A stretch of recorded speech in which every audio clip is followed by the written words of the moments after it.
So, hello everyone. My name is Darla Saunders, and on behalf of the Atlantic Salmon Conservation Foundation and the Canadian Rivers Institute, I'd like to welcome you to today's webinar. This series is made possible in part thanks to the contributions of the Government of Canada.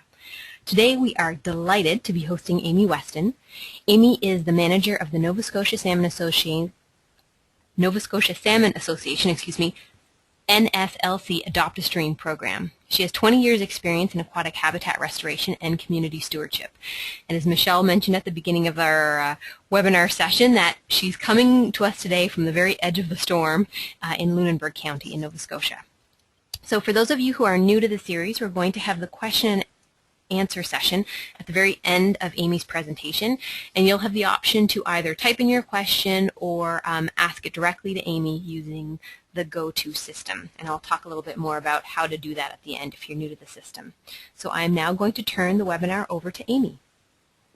Great, thanks very much, Darla. I really appreciate the series that you and Michelle have put on through the Conservation Foundation and CRI, because it's had some really great webinars so far. What I'm going to speak to today is a watershed-based habitat restoration template that we've developed, and I'll just give you a little bit of an intro to what we're going to do if I can get my guys to work. Sorry about that. There we go. Next. That's always how it goes. It doesn't, your arrows quit working for you. There you go. Okay, thanks. So I want to give the question that was earlier as to what the various acronyms stand for, and what I'd like to, so I'll give you a little background. NSLC Adopt-A-Stream has a community mandate in Nova Scotia to protect their waterways, and we provide technical support and project funding. It's a program of the Nova Scotia Salmon Association. I'm trying to get rid of that. There we go. Sorry about that. I'm having a little technical difficulty. The wind is blowing hard up here.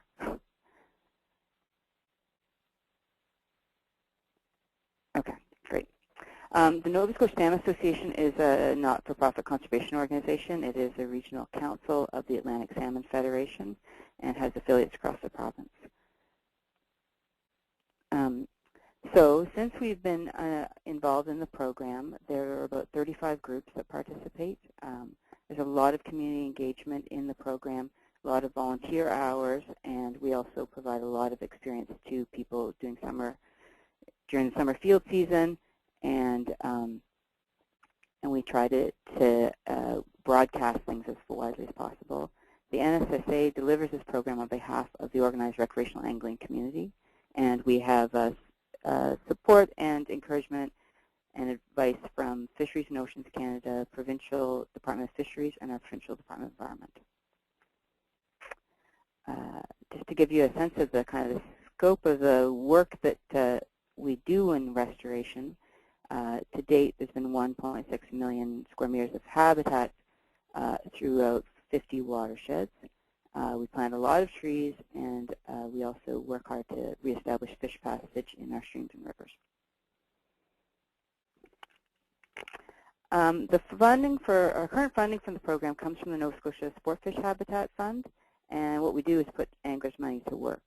There's a very diversified group of organizations that are involved in the program, and our community partners range from small 2 or 3 people operations to fairly organized professional organizations. And our corporate sponsor is the Nova Scotia Liquor Corporation. They've been our title sponsor since 2010. Their support and money has not only increased the amount of projects that we're able to fund and general public awareness, but in particular it's allowed us to expand our program services, and that's been a real boon. Having had so many groups and different projects on the go, it's a challenge to keep track of everything that's going on, and a way of organizing things so people are getting the best bang for their buck. Those services that we've been able to expand have been primarily in the range of planning tools and training. We have an aquatic connectivity program. We've also been developing habitat suitability indexes, which will soon be available online. and also the watershed-based habitat restoration planning template, which I'm going to speak to today.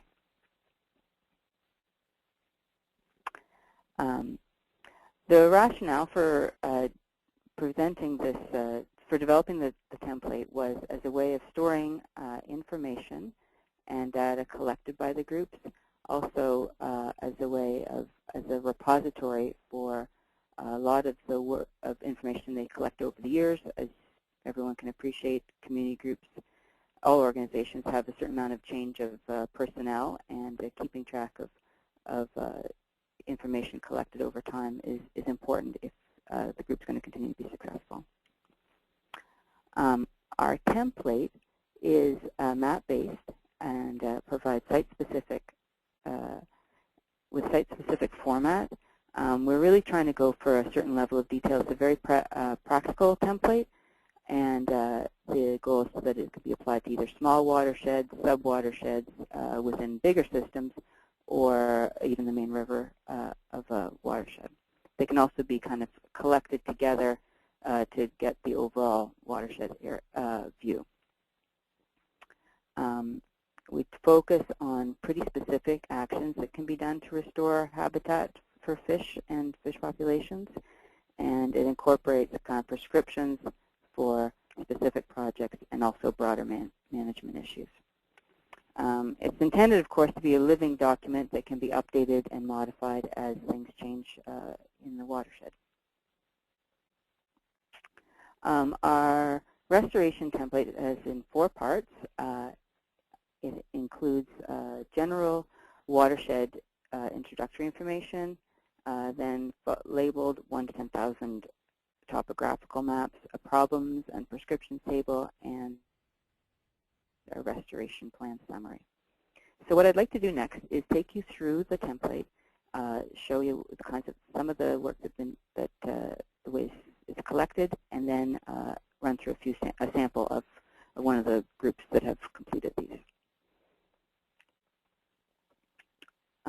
So the first part is a general overview, and it's really important to collect that overarching information about a watershed. We've tried to kind of come up with as many of the areas of information that we would like to know before we go out to help a group with the design and layout of the restoration projects. The idea is to give some context to where the watershed is in relationship to others and what it looks like within. So I'll just show you some of the fields in particular. There's 20. The first section is a 25 field, and some things get more detail than others. Like any plan, it depends on how much the good information in is good information out. So it's just pretty general, but does give a pretty good idea of where it's situated in the watershed, elevations, general information about the width of the brook, also water quality, soils, and lakes. So each of these topics is often linked, hyperlinked, I guess, to our AdoptStream manual. The manual is available on our website online and provides a lot of quite detailed information about collecting data, stream surveys, watershed information, and just as a good general reference to proceed with. So continuing in the first part, we do a watershed boundary, and it's important to delineate watershed boundaries. That can be done either by hand on a map or lots of software will do it for you. So delineating the watershed, in this case, it's a sub-watershed within a larger watershed. And then from there, you can get to more detailed maps, which is the second part, which we think that 1 to 10,000 is a good scale to work on, and a really great source for maps is it's Natural Resources Canada's Atlas. Here's the website there, but this is just a screenshot, but it allows you to zoom into the different levels and take a screenshot and cut and paste and paint onto it. Of course, some groups have a lot more GIS capability, ArcGIS or whatever, but when we were planning this template, we wanted to make it usable for kind of any level of group or person, so that whether they have a lot of experience coming into it or not, they would still be able to pull together a pretty good document and wouldn't necessarily require a lot of GIS or mapping skills to be able to proceed.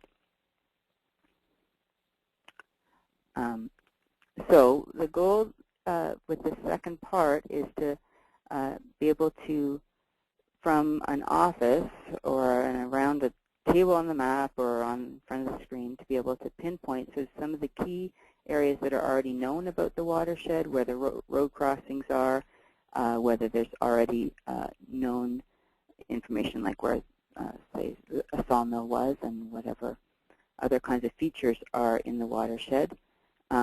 We've suggested a list of about 30 different features that could be plotted along the way, and as much as possible, people can work around the table first, and eventually they'll get out and walk the streams to get to actually ground truth things.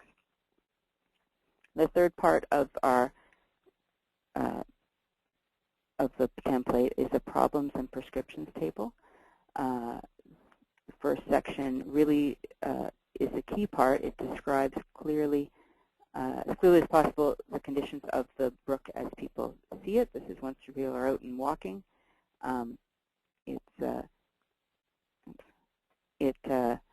The more detail that goes into there, the more information is available to somebody else coming along to read the document and understand what that section of brook looks like without having to necessarily go and spend a lot of time walking it themselves. It provides a lot of information about the condition of the stream, and this is the point at which measurements get taken. And when this is completed, you get a lot of information as to where it is and can be repeatable and go back to it if necessary. So the ground truthing and data collection, we look for a number of key data. It's important that field data gets collected. Sometimes groups will develop a bit of a field sheet. We also have some field sheets available for people to collect them and then translate the data into. So as you can see, it's a pretty standard listing of what gets collected when you're doing a stream assessment, but it's surprising that if it's not actually spelled out for what needs to be collected, people tend to not really put the detail in. So it's important to have the list really allows people to focus in on what they want to be collecting and make notes of it as they go along.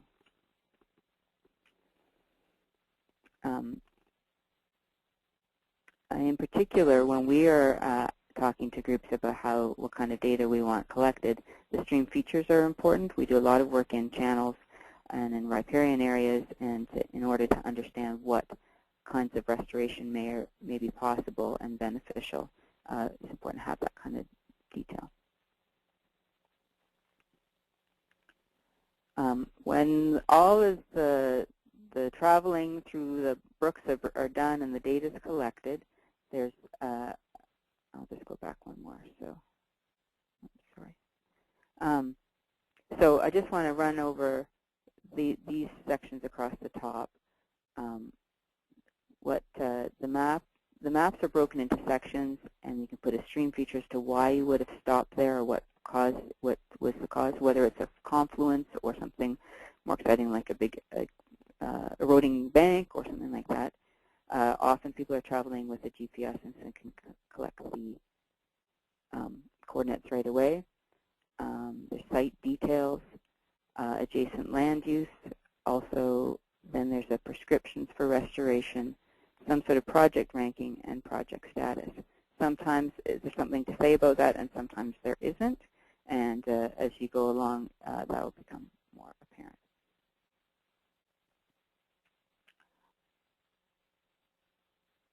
When the restoration template is completed, the prescriptions, then there's a summarizing area, and this part is really key, and a lot of effort gets put into this section by groups using the plan. this is the part that generally gets read the most by other people and has the opportunity to really kind of keep track of where you want to go. So it's in essentially 9 questions in a table format, and we tried to do a point form to keep it concise, so and readable, and not too wordy. So the first question is sort of generally, how has the condition of the watershed changed over the years? And this is an important kind of from a historical perspective, and gives a sense of puts it into context for what's the hope or aspiration for the watershed. The second question is, what are the most likely limiting factors in terms of aquatic productivity? And there's an opportunity for discussion, whether it's habitat fragmentation or other kinds of land use. The next is to determine what are the most important restoration needs in the watershed. And then the next questions ask that what gets listed are the short-term restoration goals for up to the next 5 years. And then within the next within the first 5 to 10, and then within the first from now for 5 years, and then 5 to 10 years. So for the longer term, and then maybe even some groups have even longer term plans for what might be hoped for in the long term. In our case, in Nova Scotia, an aspiration is to have improved water quality with a reduction of acidity in our rivers, and really it's a very long-term prognosis for some of those goals. And then there's also the question of wider land use management and which techniques can be used to encourage improved conditions in the watercourse. So those may not be actual physical activities, but maybe more participation in land use planning and other kinds of opportunities. And also, it's possible to sort of list how you might engage the wider public. So we tried to capture the range of questions that would be a group might want to address. And part of the goal of the template is that it's not that this is earth-shattering or brand new. It's just a way of collecting the information in a clear way that permits people to really focus on having a document at the end that's a living document and useful. So what I'd like to do now is just give you a little run-through of one of the plans that was been completed. A number of groups have been actively involved in collecting, in completing them. And one I think I've got pulled up here is a Coins Brook, which is a, oops, I'll come to that in a second. So since I've got this up, so our watershed template is available under project resources. And I'd just like to take a minute to acknowledge the contributors. In particular, Bob Rutherford's been key is our chair for the adoption committee and is an aquatic biologist and provides a lot of oversight. Steve Keynes was the key developer in terms of writing up the template. And in terms of field testing, I need to give credit to Jen Campbell at Blue Nose Coastal Action Foundation. She's done she's used the template quite extensively and has developed a number of plans for people. So I'm just going to pull up this. Oops. The Coins Brook Watershed Plan, and let people have a look at how at what the end result of it is. So I'm just going to skip through to a couple of pages in particular rather than scroll down through the whole thing.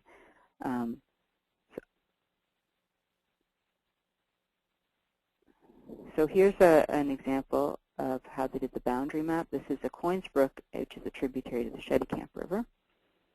And they delineated that, and it gives you a good sense of the context of where that brook is relative to the river. And then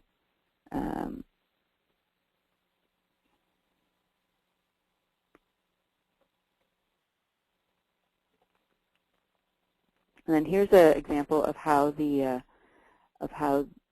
1 to 10,000 maps are broken down, and you can really pinpoint all these different activities and issues going on. So I'll just get that a bit bigger for people to see. So the level of detail that gets collected depends a lot on who's collecting the data, and the more data that's collected, the better the plan will be. In this particular river, there's a lot of stream crossings over time that have been a concern, so they have a lot of notations of those. But you can see these are broken down, so section 11 and 12, and it carries on. So all the maps are in one place, and then what follows after that is the prescriptions table, which has the descriptive summary at the beginning, so that anyone coming along could look at the map and say, okay, section 3 is from here to here, and it's approximately this wide and has information about how long it is and whether there are pools, and that this is a really key area. And then there's the stops along the way throughout the section that get noted by the people doing the walking. And not only is there all the information collected, but ultimately they decide whether or not there's going to be any work done. So there's a ranking, and whether it's not applicable on the project status, or if they can add more and more in over time. So sometimes it's a low priority, it's not a large concern.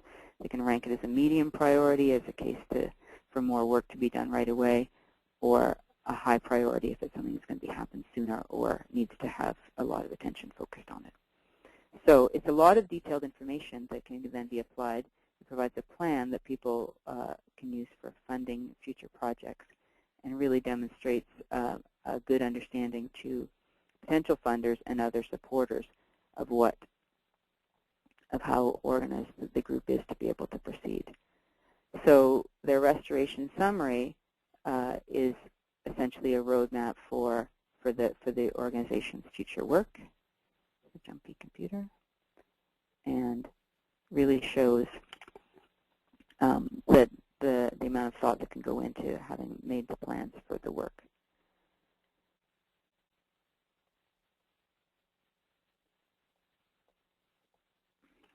It also helps to take good pictures along the way, and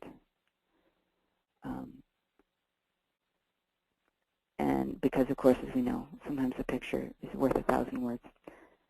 So,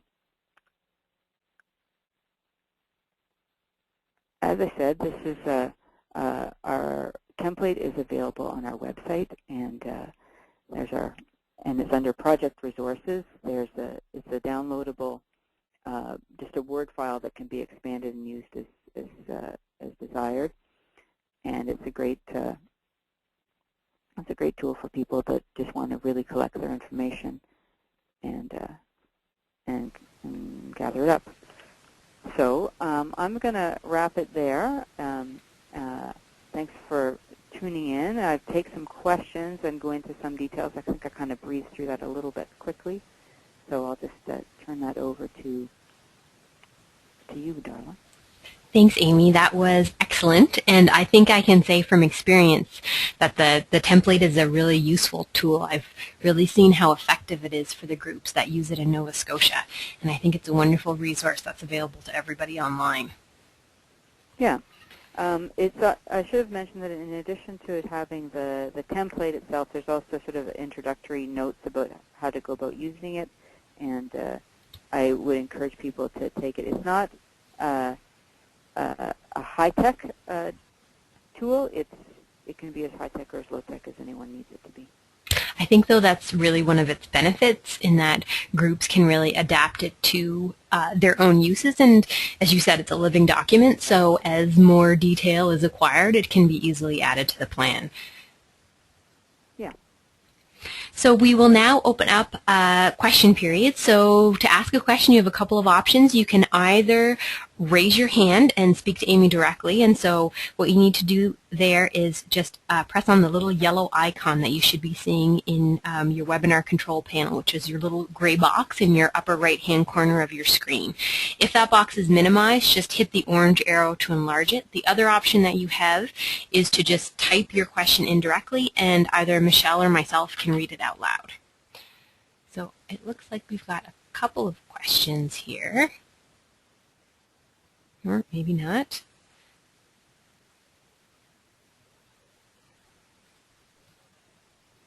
Okay, so we have Jillian Saunier.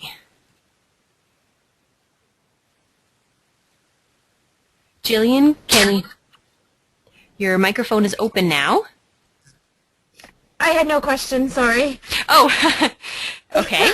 I accidentally hit the button. That's all well right. Done. Okay, so I'm going to mute you again. So for anyone else, that's how it's done. Just raise your hand and we can easily unmute you and you can ask a question directly to Amy. Okay, so we have a question, first one from Rick Simpson. Hello, Rick.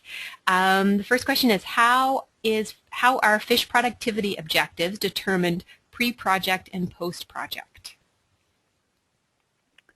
Well, that will depend to some extent on what the community group's aspirations are. One second, let me just get out of here. I'll show you the objectives, how we did it. We've got objectives for the restoration plans themselves, but in terms of fish productivity, usually they look at which species are native to the brooks, and there's a sort of a historical sense of how abundant the populations were and whether there's been a decline or not. And then they may have generally objectives to improve them. Whether, what's the second part of the question? Sorry. How are fish productivity objectives determined pre-project and post-project?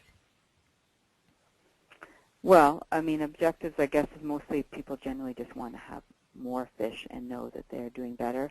If we can get at limiting factors for why the fish productions aren't there, then we can sort of try to achieve a better population. I probably didn't answer that quite as well as you might like, but. Okay, so the floor is open for questions, and as a little note to folks, questions can be asked in either English or French, depending on what your preference is.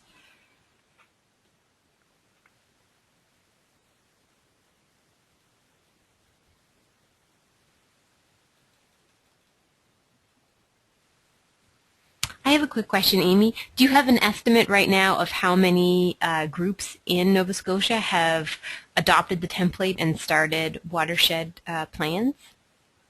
I'd say about 8 to 10. We developed the plan in about 2011, and we did some field testing of it. And then it's been a little bit of a slow adoption, because you can see it's not a really quick process to do a plan. Like that, and so it's a little bit of the groups gathering the resources to be, or have the people in place to be able to do it, and lots of groups are actually kind of picking away at it. Like they might get a section done or walk a particular part of the stream, and then get and work on that part. But as there's about, I'd say about 8 plans have been completed, and I know 3 or 4 other groups that are sort of working on them. And they've since, the groups that have done the plans have sort of started to be able to utilize them when they've been putting in funding applications and trying to plan their work into the future. So I'm hoping that people do find it a useful document. A lot of the reason why we got started developing the plans, that people said, oh, well, you need to have a restoration plan in place. And people didn't have plans. It's like, well, how do you do a plan? And so that was sort of our goal, was to say, well, how do we do a plan? So that was our kick of the can for how to pull it together. And that is, I think, one of the things that's so beneficial about them is it really allows groups to be strategic with the limited resources that they have. So allow them to identify what's really important, what do we really need to tackle. Well, it also sort of gives them, although there's like the priorities of what's most important or least important to do, there's also what's possible to do at any point in time, or if an opportunity comes along that someone's particularly interested in something, they can kind of put it into context. And even we used to kind of say, well, you don't want to be doing habitat improvements, say, above a barrier, because that seems like it would be not a useful thing to do. But if the barrier is a bad culvert that's slated and the road's slated to be fixed in 5 years, then maybe doing that work when you've got the resources is still not a bad idea, as long as you understand that the barriers coming out are going to be remediated later on. So I have a question here from Ben Whalen. Is there an optimal watershed size that you are working with? What is the expected time frame for completing a template on your optimal size, and what would be the HR needs? Well, that's a good question, Ben. I'd say I don't really know how to say what the optimal is. Essentially, it's like your watershed size is your watershed size. We sort of designed it for sub-watersheds and smaller watersheds with the idea that people would be walking quite a bit of it. But we've also been working on the idea of trying to develop a little set of plans for just doing more rapid assessments to cover more ground for larger watersheds. So at different junctions, just giving a snapshot of what the issues are or what the conditions are and whether or not it warrants closer investigation.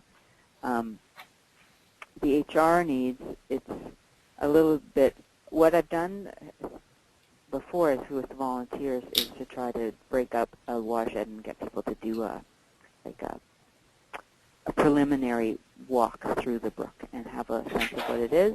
And if given enough detailed things to note or measurements to take, you can get pretty good information.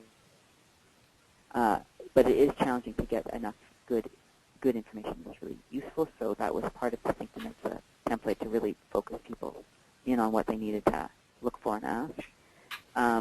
I think that depending on how detailed or how professional the report is, that depends on how long somebody wants to spend writing it. I think it might be, it's probably a couple months worth of work, not necessarily all in one shot. It depends again on the size and the detail. Not a clear answer, Ben. I've got a comment and a question from Rick Simpson again. So his comment is, your template seems thorough and useful. We've used the assessment and restoration modules in the Pacific Streamkeepers Manual. And his question is, how is post-project monitoring handled? 1, 3, 5, 7, 10, 15, 20 years. My experience here is that there's a marked reluctance to fund monitoring of biological systems post-project. You're right on, Rick, and I would say monitoring is something that we find really hard to be able to do. What we mostly do for monitoring is the visual assessments of changes, like a lot of the restoration work we do is to try to improve channel conditions and substrate embeddedness, and whether or not that's happening. So it ends up being a little anecdotal.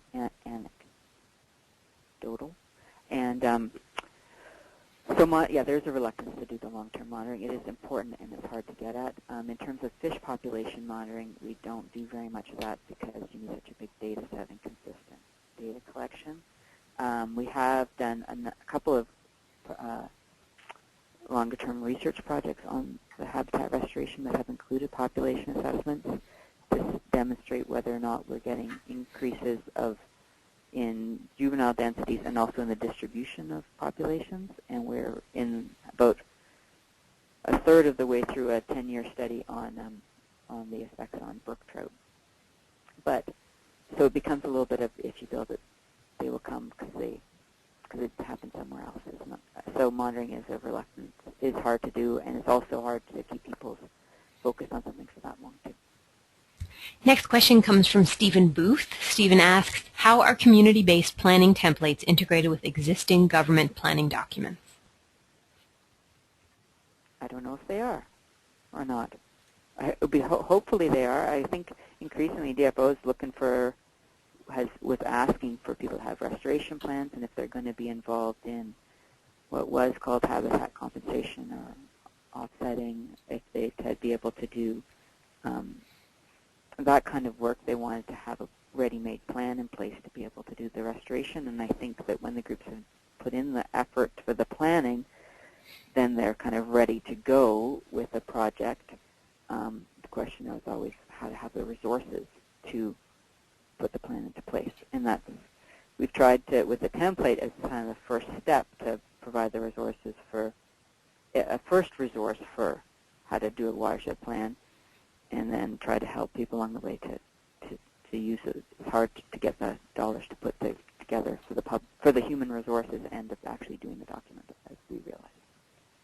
Next question comes from Jocelyn Rankin. Jocelyn asks, says, thanks for the presentation, Amy. I'm wondering whether the template works just as well for watersheds with many lakes versus riverine watersheds. Well, that's a good question. Some of them, we've mostly worked with stream habitat in terms of restoration and what can be done.